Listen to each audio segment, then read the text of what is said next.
Yan, hello guys. Welcome to my channel. So, Super Bebe here again para sa ating Gundam content again. So, uh, ang content na ito or ang video na to ay para dun sa mga alam na, gusto magbuo ng Gundam and they're on a tight budget. Alam mo yun, gusto nilang magbuo tapos ano ba yung mga tools na kailangan na pasok sa ating budget, okay?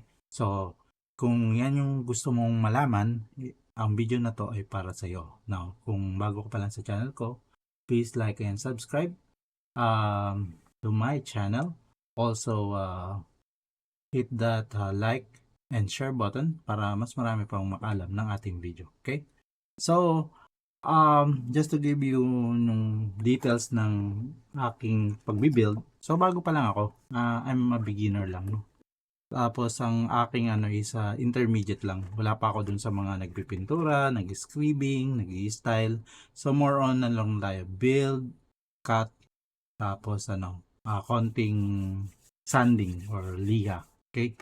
So, ang papakita ko sa inyo ngayon, kasi ang pagbibuild ng Gunpla, pag makikita nyo sa mga ibang video, marami silang ginagamit, no? Maraming tools. Tapos, mga tools na yun, minsan mga Bandai tools pa, no? Mamahalin. Lalo na yung mga pintura nila, yung mga markers, yung mga ganun ba. Tapos, meron din mga gamit. Sa SM, meron din. May mabibili ka mga cutters, mga ganun, mga around 350, 500, something ganun. Tsaka, marami pang iba. So, usually, mga tools na to, makikita mo na to sa mga hardware, no? Tapos minsan pag mayroong mga event, like yung alam mo yun sa mall, tapos nagkakaroon mga Gundam exhibition, mga anong tawag mo dyan, mga toys siguro, toys exhibition. Minsan, nandoon sila. Tapos nagbebenta sila ng mga Chinese na gamit, no? Hindi porket Chinese, ibig sabihin pangit. Pero, okay din naman kasi most of that mga tools naman gawa rin sa China yan. Ini-export lang nila sa US. Tapos nilalagyan ng Bandai logo para maging at least kanilang product, di ba? Pero, of course, mas magaganda yung mga yun. Mga matutulis, maganda yung cut. Yung tong mga Chinese naman na to, pwede mo na siyang iliha din, no? As natural. Kung gusto mo talaga matulis yung isang bagay, magliha ka. Tapos meron ding tools na nabibili rin sa National Bookstore. Okay? So, pwede mo rin gawin, yun. So, ang video na to is papakita ko ano ba yung mga kailangan nyo, no? For this Gundam build. Okay? First of all, thank you also again for watching the channel. So, let's start. Ilipat ko lang yung aking camera to the main screen. Alright. So, kung makita nyo guys, ito yung aking workstation. So, first of all, of course, kailangan natin ng mesa. Yeah, mesa para pagtrabahuan natin ng Gunpla, no? Yan, mesa. Binabili ko to hindi ko alam sa SM yata. Matigas siya, sturdy, tapos metal yung mga bracket. Para nang sa ganun, kahit umuga-uga siya, hindi siya uga, no? Tapos, pangalawa, cutting board. Ito, cutting board. So, ang purpose nito is para pag, nagka-cut ka, hindi mo masisira yung mesa mo. So, at least, pag nag-cut ka dito ng cutter, dito, ito lang yung masisira. Rubber siya. So, ito, nabili ko siya sa National Bookstore. Okay? So, if pumunta ka lang sa National Bookstore, marami ka makikitang ganito. May mga maliliit pa nga nito tsaka may malalaki. Pero most of the time, hindi ko rin naman nagagamit to. Ginagamit ko lang siya para, kunyari sa sticker lalo. Patungan lang. Para sa ganun, may pang-cut. Kung kailangan ko mag-cut or something, may pwede kong i-cutter, no? Then, secondly, the third one is yung ilaw. So, kung sa gabi ka gagawa, of course, kailangan mo ng lamp. So, any lamp will do. Meron ako doon sa unang video ko, yung lamp ko.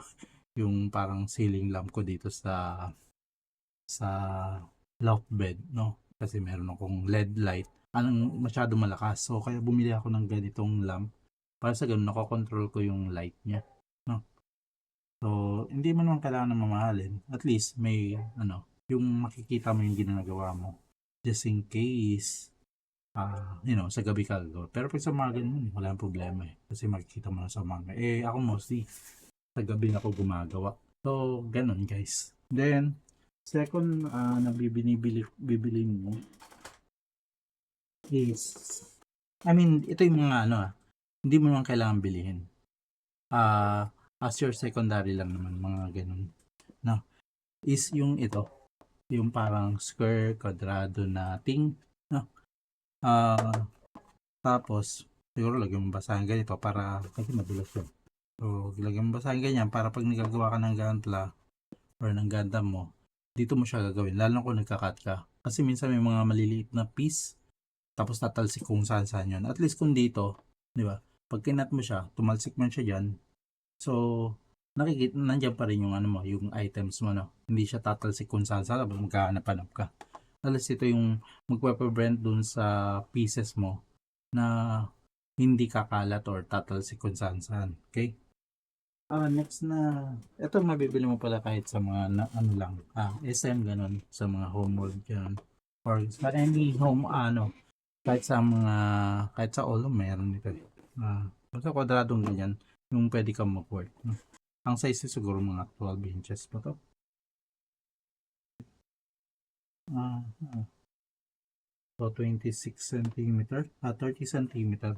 Pero siguro mga 12 inches and 6 inches. 12 and a half siguro. 12 and a half. Next na bibili nyo guys yung ganito. Yung parang organizer nyo, no? Para dito malalagay lahat ng mga tools mo na kailangan. Nang sa ganun hindi siya nagkakalat-kalat. No? Yung ganyan. Tapos yung mga tools kong iba nandito rin. Okay? Tapos, so kung nandiyan na, then basahan. Ito ay kailangan mo para sa mga pamunas dun sa mga sinasanding nyo, no? So, as much as possible, cloth siguro, cotton, para maganda rin yung pagpunas. Hindi maiwan yung himulmul ng tela. So, ginagawa ko yun dito. Then, iba na tayo sa main tools, no? Yung main tools, minsan may mabibili kang, yung sabi ko nga sa mga mall, kahit sa SM siguro, may mabibili kang ganito set na. Meron na siyang tong, meron na siyang ganitong clipper, no? Tapos ganyan, tornilyo. So, may ganitong set na nabibili. Mga around less 500 pesos yata. Tapos ito, usually mga ganito, syempre, sabihin nyo hindi matulis, hindi maganda. Maganda rin naman ang cut, no?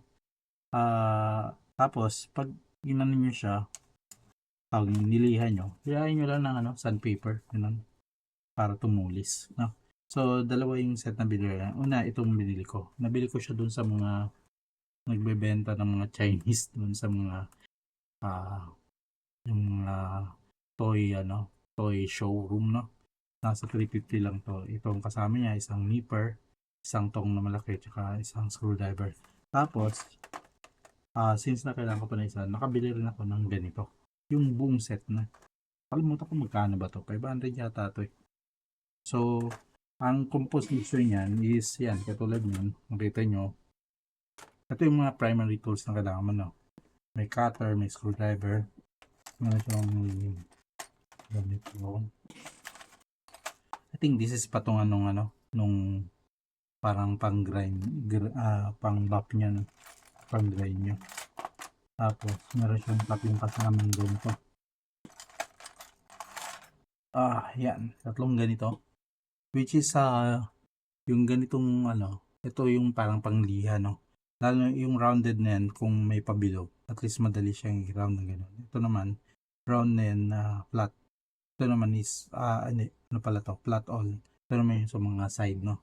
So, fine yung niya, fine yung gaspang niya, no? Kasi ito, flat and round. So, ito yung mga ginagamit siguro for round, mga ganun. Yan na rin na pag kunyari, ganito na, bilog. Tapos may konting uka dyan. Ito, yung round ang gagamitin mo pag ganun. Okay? So, yung kasama niya. Tapos, meron din siyang, so, nakita niya, mayroon na siya, tawag nito, blade, no? Cutter, no? So yan, nabibili na yun sa mga National Bookstore. Tapos may kasama siyang ganito, scribing blade, no? So ito, more likely, pag kunyari medyo intermediate ka na, yung nag-design ka na ng mga lines, ito yung ginagamit mo pang uka doon sa lines. Tapos, after nun, lalagyan mo ng marker, no? So, yun na yung mga intermediate and advanced na. So, yung mga ginagamit nila guys, mas mahal pa. Ito, set na to, siguro nasa 500 ko lang yata nakabili to. So, may kasama na siyang cutter. So, may extra nipper na ako. Meron na akong tong na pointed na isa. Meron pa akong ganito, cutter. No? Blade, then meron pa akong cutter. And then may patungan pa ako. Tapos may tatlo siyang kasama ng sanding tools, no? Which is usable para sa ganito, no? Aside from that guys, so yun yung pag nakakuha ka ng ganito, ito na yung kailangan mo. Wala ka na ibang kakailangan pa kasi nandito na yung mga pinaka basic mong kailangan, which is yung yung blade, then nipper, and then the tongs. Tapos may kasama rin siyang bala, just in case mapudpud man to, may bala ka na. Tapos same lang din guys yung pag-asa,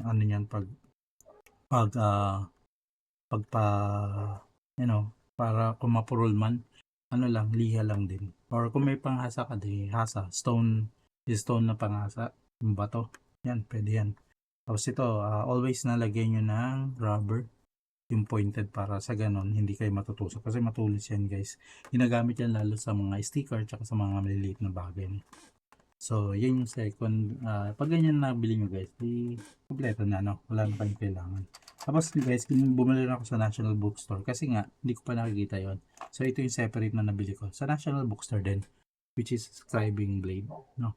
So, matulis yun guys. So, yung bala nga lang nito, wala siyang extra bala, no? Unlike nung isa. So, ito, bibili mo separately yung bala, no?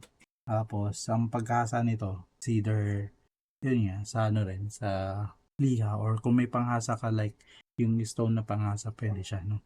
Tapos always nalagyan yung takpan para hindi siya nasisira.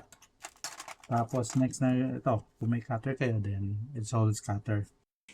Then guys, ginagamit ko rin itong di ko alam long nose ba to, na may pointed na pa ganun patuka. Ginagamit ko tuloy guys, lalo na yung mga pag nag-iipit ka kasi minsan matigas, no? Pag kinamay mo, sakit. So at least pag inipit mo, dinugtong mo yung dalawang parts, ganun. Ipitin mong ganun, at least ipit na ipit siya, no? So ito yung ginagamit. Tapos, another thing na kailangan mo is multiband. So glue okay din naman. Saan ko ginagamit to guys? So ito ginagamit ko para dun sa mga parts na yung madalas nahuhulog, lalo na maliliit na parts, tapos gusto mo siya mag-steady lang doon.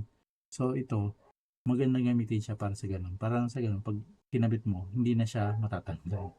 Ganun din sa mga, lalo na pag nagpa-practice ka pa sa mga Chinese na, yung mga Peking Gundam, no? Minsan yung iba sa kanya, hindi stable yung pagkakabit. Pag kinabit mo, minsan natatanggal-tanggal pa eh. So, ito ginagamit ko. Konting dikit lang ganun, no? Yan, mga ganyan na yan, no? Tapos, you will also need some pick katulad nito. Mga guitar pick pwede na. Yan. Ang pick naman is, for example, nagkamali kayo, tapos gusto nyong baklasin yung pagkakadikit ng dalawang parts. So, ito yung pangganon, pipick mo para bumuka siya. I-help mo magbuka. Pwede ka rin gumamit ng mga ganyan itong pick, no? Itong pick, yung mga pick ko, no? Tapos, yan, meron din ako yung sabi ko, meron akong pointed, no? Pointed tongs, dalawa yan. Meron pa ako isa dito. Ano yung pointed tongs. Ito naman, mas mabigat to kasi ito ay nakabaliko.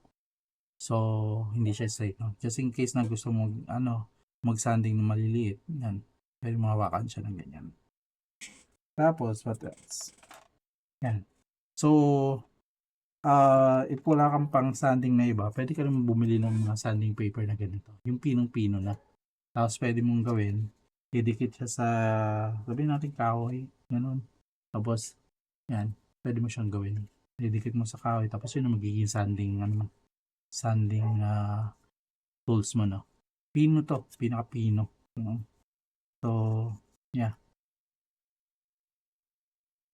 Ako hindi ko na ginagamit ng gano'n kasi meron na ako nito yung tatlong sanding, ano, tatlong sanding tools, no? So, meron na akong tatlong sanding tools. So, minsan ito na yung ginagamit ko, no? Tapos ito, for ano na lang siguro yung, minsan yung iba, para hindi naman anong tawag nito, maluma. Kasi, syempre, kahit nang sabi mong ano siya, bakal, naluluma rin yung sanding niyan. Para at least ma-preserve. So, yeah, I think yan lang guys. Tapos, so yan lang guys, no? Yan yung pinaka basic tools na talagang kailangan nyo for your gantla. Or likely ito lang yung mga kailangan nyo, no? Yan. Sanding. Tapos, wala pa akong mga, ano, yung mamahalin ng mga glass sanding, no? For yung sa mga makikinis. Kasi, first, nandito kasi ako sa ano sa Cavite, sa Malayo, sa Manila. So hindi pa ako nakapunta doon sa mga Gundam store na nagtitinda ng ganon. Tapos more likely like mga SM dito, wala silang offer ng ganon. No? Wala silang offer ng mga sanding na yung glass sanding yung sa Bandai talaga. Tapos ganun din yung mga color, yung mga ceramic. Kaya nga hindi pa ako makapag intermediate or advanced kasi nga one thing is nagpa-practice pa ako. Second thing is wala akong proper tools na ganun. So, itong binabanggit ko sa inyo guys, itong nakikita nyo ngayon, these are all, ito yung mga kailangan nyo lang, mga basic need. For budget, na gantla. Kung nag-umpisa kung gusto magbuo ng gantla or Gundam, there are any kit na gusto mong buuin, ito yung mga kailangan nyo guys, no? So, mura lang yan. Hindi kayo abutin ng 500 para dito sa tools na to. Ito siguro sabi na 250. Yung ito siguro 350. So, mga siguro 2K.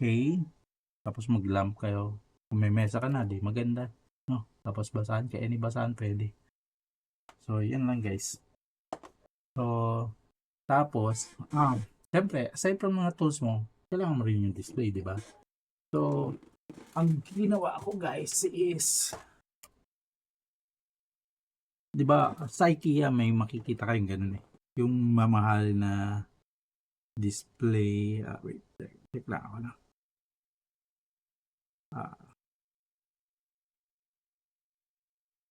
Display.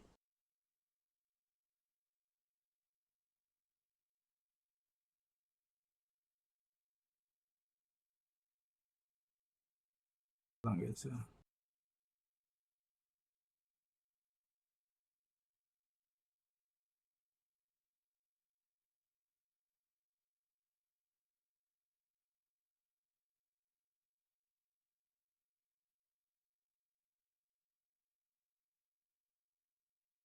Nanap ko lang yung display glass ko.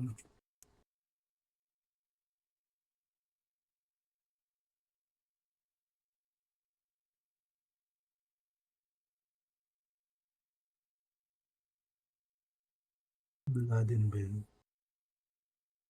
Ito ngayon. Ito lang guys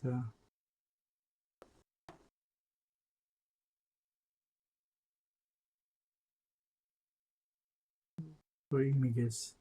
Hinahanap ko lang yung ano, yung display glass.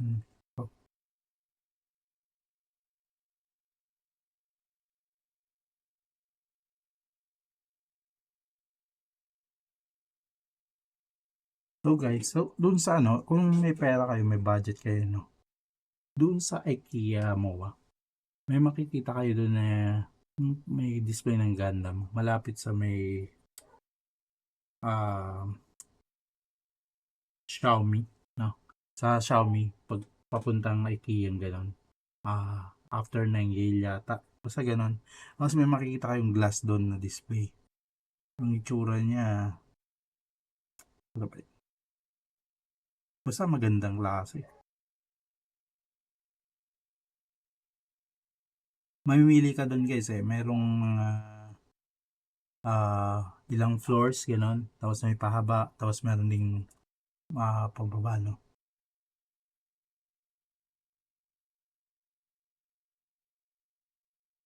Yung ganito guys, oh.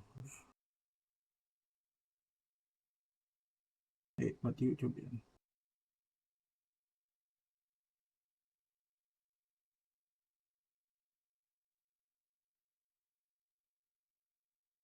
Tingnan natin to ha. Nakikita niyo ba? Siguro eh. Naka-live kasi tayo guys, kaya hindi ko maano, no? Pero, dun sa, ano, no? Dun sa IKEA, may makikita kayong ganyan na display glass, no? So, yung ganyang kalaking display glass, ano yan, halos mga 14K pag nagpagawa kayo. Malaki, makapal yung glass niya talaga. Matibay, no? 14K yung isang ganun lang. Tapos wala pa yung base niya. Yung base niya nagkakalaga siguro 5K para dun sa parang patungan niya. Ganun. Tapos pwede ka magpasadya ng design na kung gusto mong pahaba, no?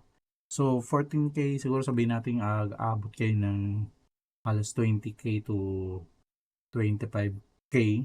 Depende sa gusto yung design, tsaka gusto yung lawak at haba, no? Itong mga gantong glass case, ano yan, mga kapal talaga. Tapos, pera pa yung ilaw niyan na bibili nyo rin. Like diyan, yung LED light, no? Pero pa yung mga ilaw na yan. So, since ang ang ating content is for budget, no? Ang ginawa ko guys is pumunta ako sa loob ng IKEA and nakita ko ng ganitong glass guys. So, yan ang binili ko. Ay, nakita niyo ba? Patayin ko. Yan, nakita niyo? Wala. Siguro, insert na tayo picture. Right. Yan, ganyan. So, bumili ako ng ng ganyang klaseng glass. Kita nyo na. Ang tawag sa kanya is IKEA Detolf Glass Curio Display. Nasa around 4,000 plus lang siya, below 5,000. Tapos pag na-chamba nyo pang sale, no? Mabibili nyo siya na mas mura. Yung sa akin yata kulay black na ganito eh. Ay hindi, ganito pala. Yung walang base, walang stand. So, tinatayo lang siya. Maganda dyan guys is since na mas mura siya, 5,000.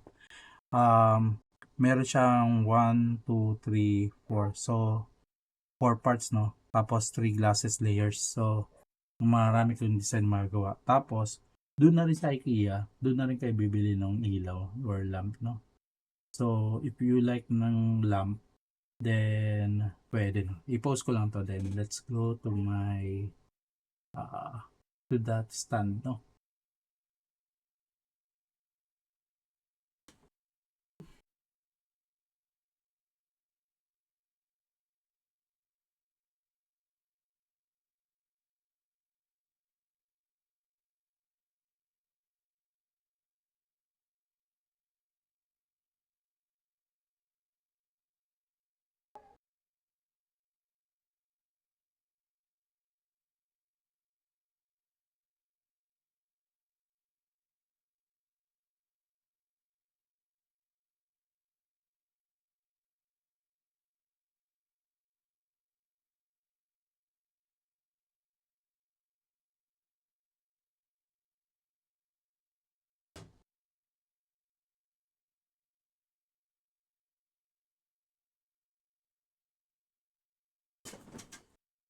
So, ayan guys, no?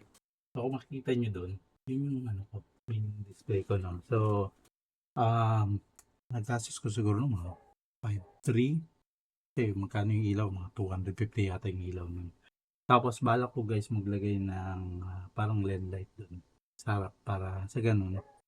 Pag medyo marami na siya, syempre yung ilaw sa taas, hindi na siya magre-reflect hanggang sa baba, no? At least yung LED light, yan, ano, i-reflect siyang ganun sa sa face ng Gundam. Tapos motion motion motion detection. Para sa ganun, pag binubuksan mo or something na may gumalaw, iilaw yun. Oh, display. No? So, order na ako nun sa, sa Lazada. May mabibili kayo sa Lazada. 300 lang. So, if you like, then, pwede kayo order, no? So, yan lang guys. Yan yung ating mga gamit ngayon na ginagamit for our, Gundam builds. So, if interested kang gumawa ng, or, interested kang mag-kit, hindi mo kailangan gumastos ng malaki at hindi mo rin kailangan ng magandang gamit, no? Unless, sabi ko nga, kung magko-competition ka, lalaban ka, or maybe yung ginubo mong Gundam is for commercial display, maybe display mo or pinagyayabang mo. Pero kung pangbahay lang naman guys, hindi mo kailangan gumastos sa malaki. No, yung igagastos mo malaki, yun ang ibili mo para sa mga yung glass display mo rin. Kasi aside from dun sa ganung glass na malaki, mahaba, meron din dun sa IKEA na pa ganun man, pahaba, no. So yeah, marami kang makikita dun na glass, no. Tapos yung biyahe ko syempre nakabox yan, tapos dito na namin binaw, medyo mahirap nga lang. Pero yung glass na yon, meron din siyang parang holder sa taas na tela para sa ganun kung lumindol man hindi gagalaw yung glass, no. Kasi ipipin mo siya sa wall, itutornilyo mo. Yun lang. So yun nga guys. So as I'm saying, no, ang pagbuo ng Gundam, pwede naman budget, no.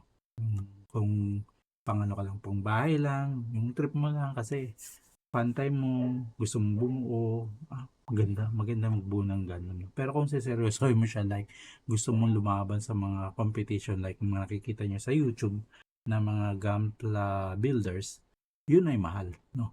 Isang lang nun, isang robot yata, gumagastos na sila na magkano, no.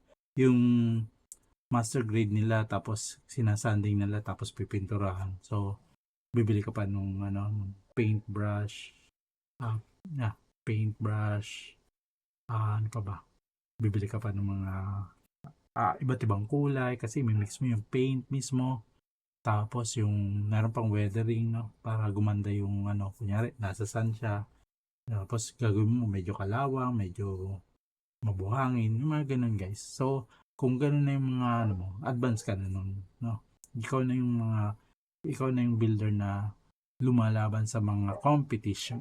So pero kung pangbahay lang naman guys, hindi mo kailangan mag-ganun, no. Of course, gusto mo rin mong gumawa ng perfect grade. Meron ako yung perfect grade na gagawin ko next time, which is kunin ko na.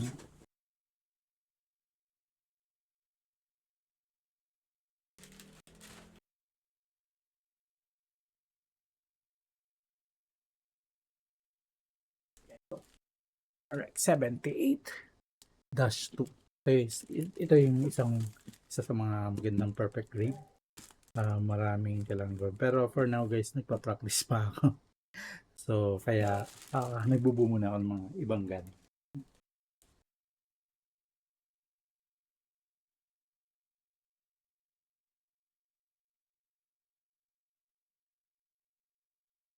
Tapos marami pa akong mga pending nun guys na mga Gundam.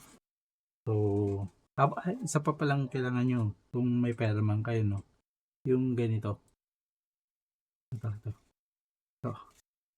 Yung runners, so siyempre maraming runners yun. So ito yung magse-separate sa mga runners. Dyan yung lalagay yung mga runners nyo. Yung kunyari phase 1 kayo, dito yung at least ma-separate nyo yung runners kaysa yung nakapatong-patong siyang ganun. At least pag ganito, nakatayo siya, madali siyang kunin. No, kunyari A, ganito, B, C, D, E, F, G, H, I, J, K, yan. So mura lang din to. Siguro below 500 lang to itong runners, no. At mabibili mo siya sa mga SM at sa mga Gunpla store. Okay? So guys, if meron kayong gustong itanong, mag-comment lang kayo sa baba, And kung gusto niyo yung video na to, please don't forget to subscribe, like the video and share, and also hit that notification bell para ma-update kayo sa mga bagong video natin about the Gundam building, no? For budget, of course. Okay? So again, Super Bebe here, and see you sa next video natin. Okay? Bye for now.